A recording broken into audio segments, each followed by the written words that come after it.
Here's my girl Precious. You'll notice that when she crawls to my hand, I don't move it away. Not trying to be brave or anything stupid. I just know that just because she's going there doesn't mean she's going to bite me. Is she within reach? Of course. But it has nothing to do with that. Thing is, if you have a hook and this snake comes towards you, look, it's a straight line. They're gonna go either away, sideways, or towards you. And some weird shit, right? But if they go towards you and you move away, what does it mean? It means that you're not free-handling ever. And if you're not free-handling, you're going to be very scared when they come your way. And like times like this, look, she's going right to my finger. I don't give a shit. I know she's not going to bite me. She's going through my hand. I don't care. She's a boom slang. She can kill me. But that's what it's all about, isn't it? Like living in that space between life and death. It sounds crazy, but you're going to come off the hook? Yeah. Come here, baby girl.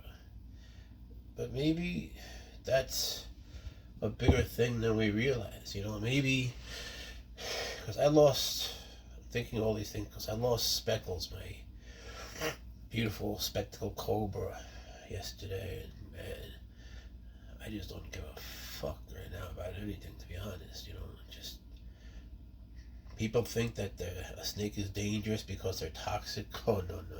It might seem that way, but no. What's dangerous is that you could lose them. And it rips the fucking soul out of you, man. Like you can lose yourself. You could lose fucking a piece of you, a piece of your personality at the least. And I can never get used to this, I can never really, I'm not good at losing people, and to me they're people, and I love Speckles, and I need to know what happened. But she was eating, her humidity was right, her temperature was right, she has a place where I work with her, this is really just where I work with them. I train them here and I feed them here, but they all have other enclosures, of course, and both were, everything was right, everything it was. She was eating. She took it out of my hand. I made a video about it. She was drinking. I happened to catch her drinking like 3 days before. And then I just found her like that, and it's hard, man. It's hard. It makes you want to just, I have friends going through the same thing by some coincidence, but it makes me want to just not do this anymore, to be honest. It's it just takes something out of you. It took something out of me that I didn't even know I had, The extent to which these animals work their way into your heart, man. They're in there, and it's like you can rip it out. And so you find yourself in this space holding one, and you could die, But the thing I always liked about it, there's many things, but one is that, my life is in my hands. Could die, could live. You're on that border. That's where what's called Bushido begins. You're on that. We're fucking walking a tightrope, man, between life and nothingness. And it could break at any fucking time, And when you lose someone that's just a baby like that, someone who you went on such a journey with, it's hard, straight up hard. And I always had this feeling like, by having my, it gave me some control to have like my life in my own hands, and I would control it. Kind of like, I don't really like going to doctors. I have some issues, one in particular, bad stomach, and they give me medicine. It does a little bit, it doesn't really help. What helps is when I need to get the gas out of me. It's not like the burping, farting kind. It's something far worse, And the only way to do that is through rigorous, arduous, terribly disgusting, agonizing exercise, just rigorous physical activity. The reason I like that is because I'm in control. When I'm holding them, I'm in control. Or at least we, or our relationship is in control.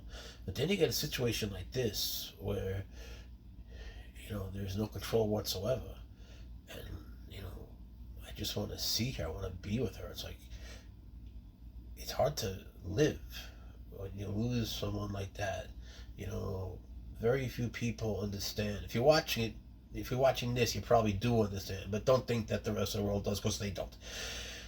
They don't all understand what it means to lose a dog or a cat, much less to understand the connection you have with a snake, and even less so when it comes to a venomous snake. But man, it's, you know, just eating the shit out of me. It's hard. It's hard to, you know, I can't eat. I can't. I haven't really been doing my life, you know. I've been doing my life, but not with any joy. And, you know, she's just a baby, and I cannot figure out what it was.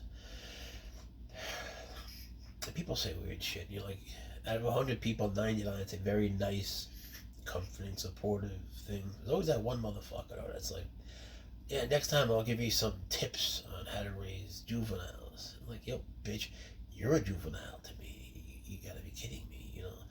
I have records of every little thing with Speckle. I mean, I kept data on everything, and there was no sign of anything. Ever. She came perfectly from a very reputable place. But I must have done something. I must have done something wrong, or she had something congenital, or just had a heart attack as a baby, or an aneurysm. I don't know. I don't know. But, you know, I miss her more than I can tell you. And life is pretty shitty without her, you know. I interact with everyone, my precious, you know. God forbid something would happen to her, and she's so special. You know, they're all special in their own ways. But losing Speckles like that, little baby, I don't know, man. You know, how to get past something like that, I don't know. But, look, it is what it is. She's a good girl, precious, isn't she? They know.